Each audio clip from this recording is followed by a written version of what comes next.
বোর্ডসে আগে ফোকাস করবো নাকি যেইতে আগে ফোকাস করবো? বোর্ডসটা সেকেন্ডারি ফোকাস রাখবে, আর দেখবে যেই জন্য পড়তেই তোমাদের বোর্ডস হয়ে যাবে। আমি 12-এ পড়া চলাকালীনই আমি রানিং ইয়ারে আমি যেই ক্র্যাক করেছি, ডাব্লিউবি যেইও ক্র্যাক করেছি। আমার যেইতে মার্ক পার্সেন্টাইল এসেছিল 98.057। আমার বোর্ডসে মার্কস এসেছিলো 487 আউট অফ 500। কিন্তু 11টা ফুল ওয়েস্টেড ছিল। আমি 11-এ না যেইর জন্য পড়েছি, না ঠিক করে বোর্ডসের জন্য পড়েছি। এইটা তোমার যেইতেও কাজে লাগবে আর বোর্ডসেও কাজে লাগবে। তো তোমাদের একটা কথাই বলতে চাই যে যেইর জন্য পড়লে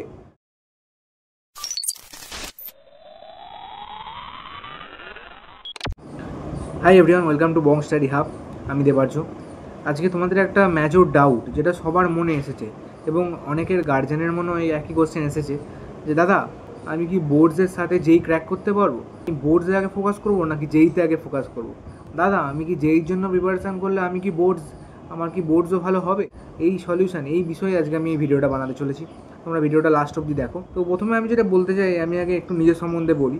আমি 12-এ পড়া চলাকালীনই আমি রানিং ইয়ারে আমি যেই ক্র্যাক করেছি, ডাব্লিউবি যেইও ক্র্যাক করেছি।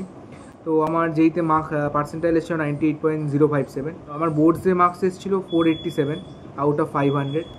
তো এর প্রসঙ্গে একটা কথা বলতে চাই যে আমার কিন্তু 11টা ফুল ওয়েস্টেড ছিল। আমি 11-এ না যেইর জন্য পড়েছি, না ঠিক করে বোর্ডসের জন্য পড়েছি। তো আমার যে সাবজেক্ট কম্বিনেশান ছিল সেটা আগে বলে নিই। আমার সাবজেক্ট কম্বিনেশান ছিল বেঙ্গলি ইংলিশ, এটা আমাদের বোর্ডে মাস্ট। ওয়েস্ট বেঙ্গল বোর্ড ছিল আমার, ওয়েস্ট বেঙ্গল বোর্ডের ইংলিশ মিডিয়াম ছিল আমার। আর তার সঙ্গে ছিল ফিজিক্স, কেমিস্ট্রি, ম্যাথস, বায়োলজি, আমাদের যেটা একদম PCMB কম্বিনেশান। আমার এই সাবজেক্ট কম্বিনেশানই ছিল। আমি যেই অ্যাসপারেন্ট ছিলাম প্রথম থেকেই। তো তোমরা অনেকে জিজ্ঞেস করবে যে দাদা, বায়োলজি কেন নিয়েছিলে, বায়োলজি নেওয়ার কারণ কী? সত্যি কথা বলতে আমাদের স্কুলে যে বায়োলজি আর স্ট্যাটিস্টিক্স, এই দুটো ছাড়া কোনো অপশান ছিল না আমাদের যে স্কুলে। আর আমি আমাদের স্কুলেই পড়তে চেয়েছিলাম 11-12টা। তো আমি ওই জন্য স্ট্যাটিস্টিক্স আমার খুব একটা পছন্দের বিষয় ছিল না। আমি ওই জন্যই বায়োলজি চুজ করেছিলাম। তো যাই হোক, আমি বায়োলজি একদম পছন্দ করতাম না। আমাদের 6টা সাবজেক্ট থাকে, তার মধ্যে বেস্ট 5 নেওয়া হয়, যে কোনো বেস্ট 5। তো আমার বেঙ্গলিটা বাদ হয়েছিল। বেঙ্গলিটা আমার 6 সাবজেক্ট হয়েছিল। তাছাড়া আমার ছিল ম্যাথসে 99, ফিজিক্সে ছিল 97, কেমিস্ট্রি ছিল 99, আর বায়োলজি ছিল 98, আর ইংলিশে 94। 12-এর সাথে সাথে আমি 12-এর বোর্ডসের সাথে সাথে আমি 11 পড়েছি, যেইর জন্য পড়েছি, ডাব্লিউবি যেইর জন্য পড়েছি। ঠিক আছে? তো তোমাদের একটা কথাই বলতে চাই যে যেইর জন্য পড়লে তোমার কিন্তু বোর্ডস এমনি কভার হয়ে যায়। আমি এই জিনিসটা বুঝতে পেরেছি এই 2 বছরের প্রিপারেশানে। ধরো তুমি যেইর জন্য তো প্রথমেই তুমি কোশ্চেন সলভ করতে যাবে না, এটা তো ঠিক। তোমাদের বোর্ডসের যার যেটা বই আছে, কারোর ধরো আমাদের ওয়েস্ট বেঙ্গল বোর্ডে যারা পড়ছে তাদের ছায়া, যারা CBSE-তে পড়ছে তাদের NCERT, যারা ISSC-তে পড়ছে তাদের একটা বই। তো সেইটা তোমরা মাদার বই হিসাবে ধরবে। এটা তোমরা যেই হোক, বোর্ডস হোক, তোমরা মানে তোমাদের টার্গেট হবে হচ্ছে পড়াশোনা করা আর কনসেপ্ট ক্লিয়ার করা। এইটা তোমাদের টার্গেট হবে। যেই জন্য বোর্ডসের জন্য পড়বো, এই জিনিসটা তোমাদের প্রথম দেখবে না, প্রথম টার্গেট হবে না। তো তোমরা প্রথমে সেই মাদার বইটাকে, ছায়া হোক বা NCERT হোক, সেটাকে কভার টু কভার পড়বে। একবার পড়বেই কভার টু কভার, সব এক্সাম্পলস একবার দেখবে। তারপরে ছায়াতে তোমরা জানো প্রবলেম সেট 1 থাকে আর প্রবলেম সেট 2 থাকে ছায়ার বুকসে। তো সেইটা আগে করবে। তারপরে তোমরা যেই PIQতে হাত দেবে। এইটা তো তোমাদের আমি আগেও বলেছি যে এইটা কীভাবে কী রুটিন হওয়া উচিত। তো এইভাবে তোমরা প্রসিড করবে। এতে কী হবে, তোমার বোর্ডসের জন্য কোনো পিছু টান হবে না। হ্যাঁ, এবার তোমরা অনেকে জিজ্ঞেস করবে একটা কোশ্চেন যে দাদা, তাহলে আমার যে ডেরিভেশনগুলো আসবে সেইগুলো তো অত যেইতে লাগে না, আমার যে ডেফিনেশান আসবে সেইগুলো তো আমার যেইতে লাগে না, সেইগুলো আমি কী করে পড়বো? তাহলে শোনো, তোমাদের ডেরিভেশন কিন্তু প্রত্যেকটা, যখন প্রথমবার থিওরি পড়ছো, ডেরিভেশন কিন্তু প্রত্যেকটার করতেই হবে। এটা আমার সাজেশান, এটা পারলে তোমরা শোনো। ডেরিভেশান যেইতে আসে না, কিন্তু ডেরিভেশানের প্রত্যেকটা স্টেপ থেকে কোশ্চেন আসে। তো তোমাদের ডেরিভেশানটা করতে হবে, নিজের হাতে প্র্যাকটিস করতে হবে। এইটা তোমার যেইতেও কাজে লাগবে আর বোর্ডসেও কাজে লাগবে। আর যদি ডেফিনেশনের কথা বলো, তাহলে দেখবে যে 11-12-এ ডেফিনেশান খুব কমই মুখস্থ করতে হয়, কিছু ল মুখস্থ করতে হয়। সেই লগুলো অবশ্যই তোমাদের মুখস্থ করতে হবে।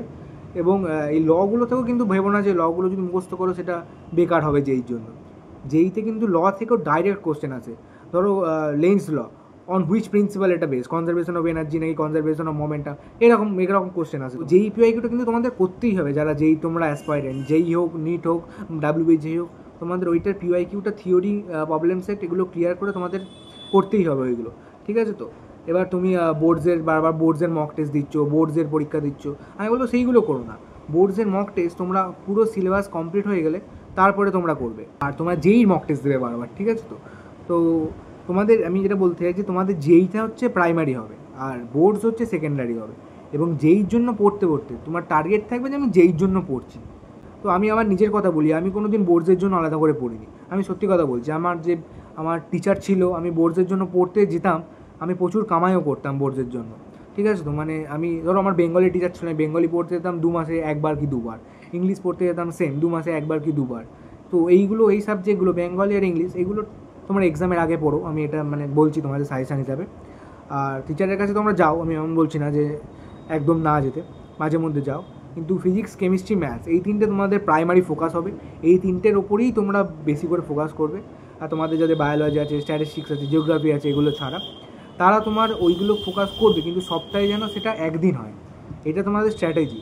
সপ্তাহে 6 দিন তোমরা ওইটা পড়বে, আর সপ্তাহে এক বেলা কি একদিন, ম্যাক্সিমাম একদিন, আমি সাজেস্ট করবো একবেলা পড়ো, ওই সাবজেক্টটা নিয়ে তোমরা বসবে। আমি একবেলা বায়োলজি নিয়ে বসতাম প্রতি উইকে। তোমরা যারা এখনও মনে হচ্ছে যে তোমরা গাইডেন্স পাওনি, তোমাদের এখনও ডাউটস রয়েছে যে দাদা আমাদের এখনও কনফিউশন আছে যে আমি কি WBJEE যেই ক্র্যাক করতে পারবো এখনও, আমার বোর্ডসের অনেক কমপ্লিট হয়নি, আমার থিওরি কমপ্লিট নেই, তাদের জন্য বলবো তোমরা আমাদের বাজিগার ব্যাচ দেখতে পারো, যেটা এখন অফারে চলছে 199 রুপিসে, 1999। আর তাছাড়া তোমরা আমার সুপার 30 ব্যাচও দেখতে পারো 4499 রুপিসে। তাছাড়া তোমরা দেখতে পারো আমাদের কার্মা টেস্ট সিরিজ। তোমাদের এক্সামের মক টেস্টের যে প্রায়োরিটি, সেটা নিয়ে আমি আগেও বলেছি, মক টেস্ট এখন থেকে তোমাদের দিতে শুরু করতে হবে। তুমি অর্জুন ব্যাচও দেখতে পারো 1499-এ, আমাদের কোড ইউজ করে দেবার 500। তো আমার ফাইনালি যেটা বলার সেটা হচ্ছে যে তোমাদের ফার্স্ট টার্গেট হবে হচ্ছে কনসেপ্ট ক্লিয়ার করা, ওই টপিকটা, ওই থিওরিটা, ওই চ্যাপ্টারে যা যা কনসেপ্ট আছে, মানে যে কোনো স্মল কনসেপ্টটা তোমাদের ক্লিয়ার রাখতে হবে, মাইনিউট কনসেপ্টটা তোমাদের ক্লিয়ার রাখতে হবে। যেইতে তোমরা ভেবো না যে বোর্ডসের জন্য যদি আমি পড়ি তাহলেও যেইটা একদম খারাপ হবে, এমনও না। তোমরা যদি সিরিয়াসলি বোর্ডসের জন্য পড়ো, সেটা কিন্তু যেই টার্গেট নিয়ে পড়ো, ঠিক আছে, তাহলে তোমাদের যেই ভালো হবে।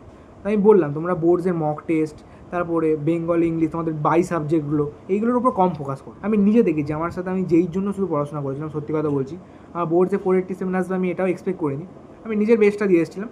হ্যাঁ, আমি বোর্ডসের আগে পড়েছিলাম, এইচএসের আগে আমি প্রায় 3 উইকস কি 1 মান্থ টাইম দিয়েছিলাম বোর্ডসের আগে। সেটা তখন আমার জানুয়ারি অ্যাডমিট হয়ে গেছিলো JEE মেন্সের, তখন আমার 98% চলে এসেছিলো, তখন আমি 1 মান্থ মতো টাইম দিয়েছিলাম। বাট হ্যাঁ, আমি বোর্ডসের জন্য সারা বছর এমনি কোনো ফোকাস করিনি, আমি বেশিরভাগটাই 11 নিয়ে ফোকাস করেছিলাম। 11, 12 দুটো একসাথে মিশিয়ে পড়েছিলাম।